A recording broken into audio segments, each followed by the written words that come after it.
दो video. Good morning each and everyone. Good morning नहीं, good afternoon नहीं, good evening each and everyone. हम पढ़ रहे हैं इन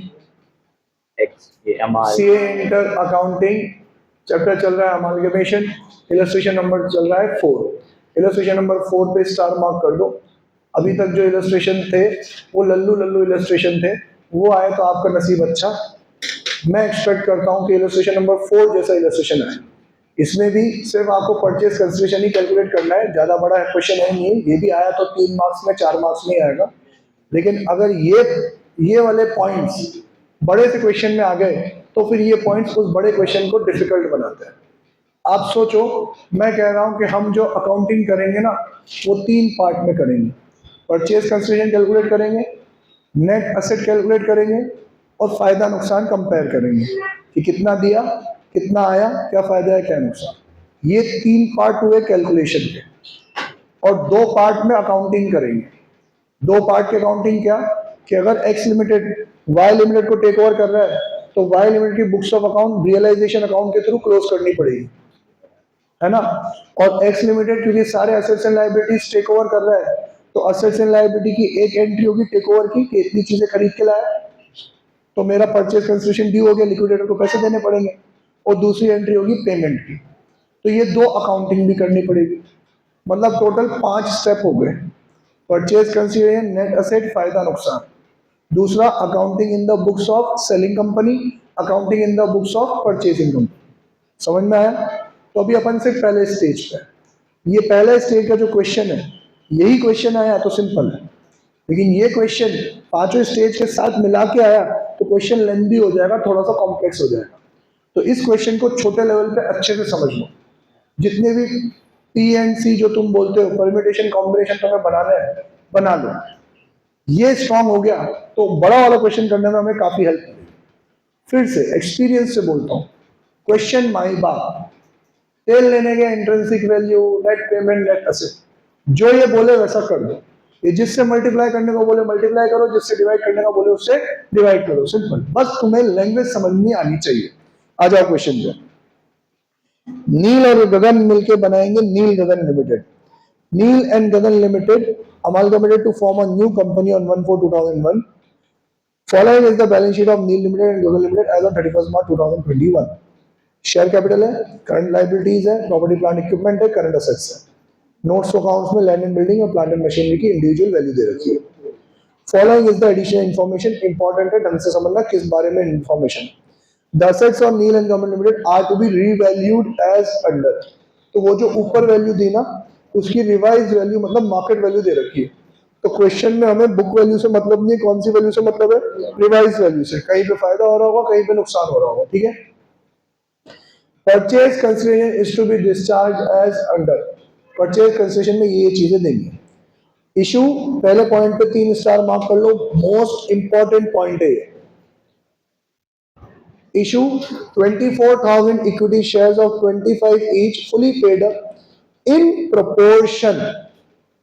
मतलब ये 24,000 के शेयर्स कौन सी कंपनी को देने ये नहीं बताया उसने। पहले 3 इलस्ट्रेशन से चौथा वाला इलस्ट्रेशन इस प्रकार से भी डिफरेंट है कि पहले 3 में एक कंपनी दूसरे को खरीदती थी।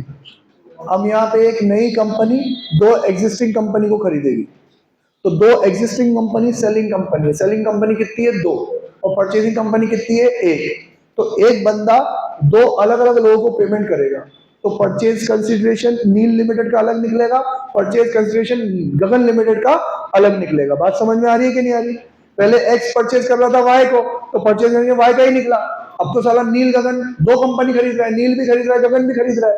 तो नील के शेयर होल्डर्स को कितना दोगे, गगन के शेयर होल्डर्स को कितना दोगे? 2 परचेज कंसिडरेशन निकलेंगे। वो कह रहे हैं कि भाई साहब ये नील गगन नई कंपनी कह रही है कि हम तो दोनों को मिला के 24,000 शेयर दे देंगे, अब तुम आपस में बांट लेना। सर किस रेशियो में बांटे? 12,000 रख ले कि एक को 10 के एक को 14 दे दे। कैसे दे? उसने आगे लिखा in the proportion of the profitability in the preceding 2 years. कि पिछले 2 सालों में जो उनकी प्रॉफिटेबिलिटी थी उस रेशियो में बांट दो। अगर मैं यूं कहूं कि पिछले 2 सालों का नील गगन का जो प्रॉफिट है वो 2 लाख था और इसका प्रॉफिट 1 लाख था, तो इस रेशियो में बांटना है तो क्या हुआ रेशियो 2:1। 24,000 में से 16,000 शेयर्स नील को दे दो, 8,000 शेयर्स किसको दे दो, गगन को दे दो। समझ में आ गया कि नहीं आया? तो सर चलो बताओ फिर प्रॉफिट बताओ कि नील का कितना है, गगन का कितना है, तो पन्ना पलटाओ, वो प्रॉफिट भी देगा आपको। 2 साल का profit of the preceding 2 years are given below. जो रेस्पेक्टिव फिगर्स है उनका टोटल देख लो, 475 और 525। ठीक है, रेशियो में बांटना आता है क्या तुम लोग को?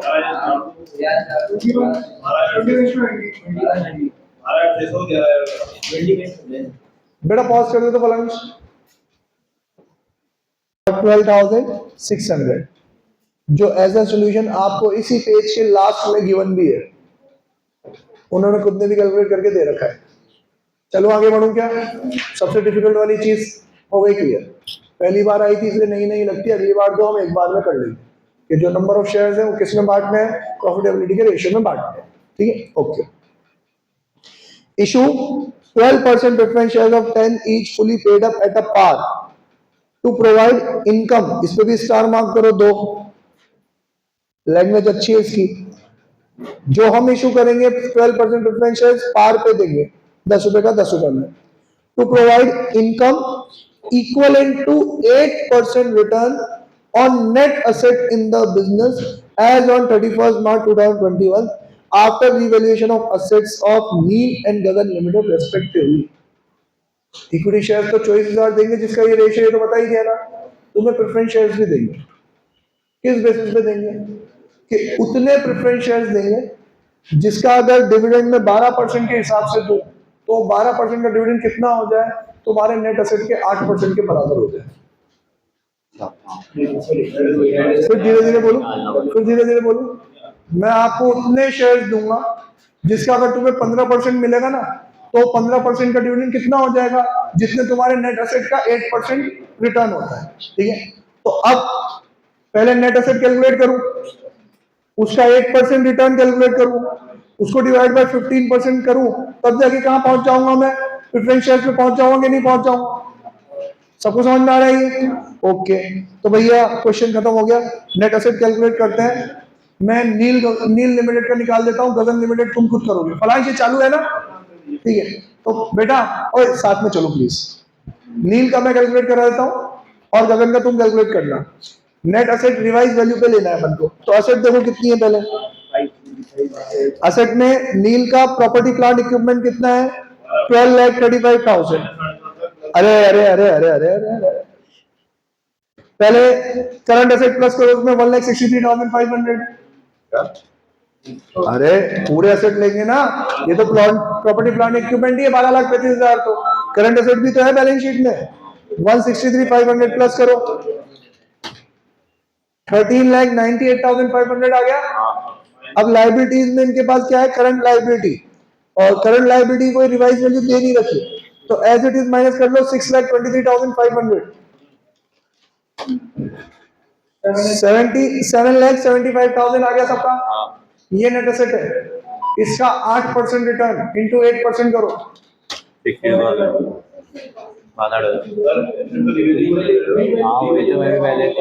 अच्छा मैंने गलत ले ली क्या? My mistake, sorry sorry sorry. 12,50,000 मैंने नोट्स ऑफ अकाउंट्स वाली ले ली, रीवैल्यू वाली नहीं ली।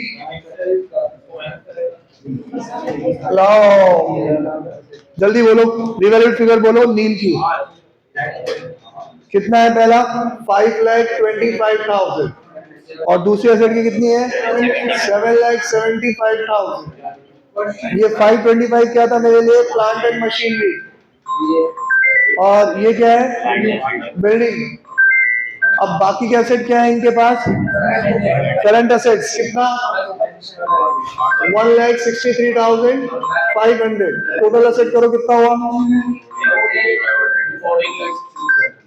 14,63,500 माइनस करेंगे इसमें करंट लाइबिलिटी 6,23,500, नेट एसेट 8,40,000। मैं तुम्हें इतने प्रेफरेंस शेयर्स दूंगा जिसका डिविडेंड ही तुम्हारे नेट एसेट के 8% के बराबर हो जाएगा, तो multiply by 8%, 60।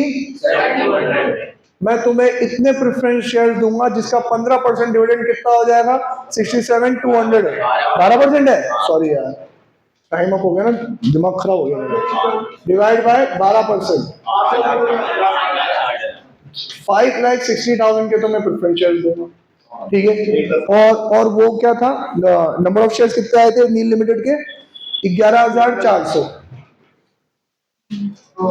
Preference share capital और इक्विटी शेयर कैपिटल कितना था, 11,400 इंटू एक शेयर कितने का रखा था, 25 फुली पेड इंटू 25 कितना हो गया, 2,85,000। टोटल करो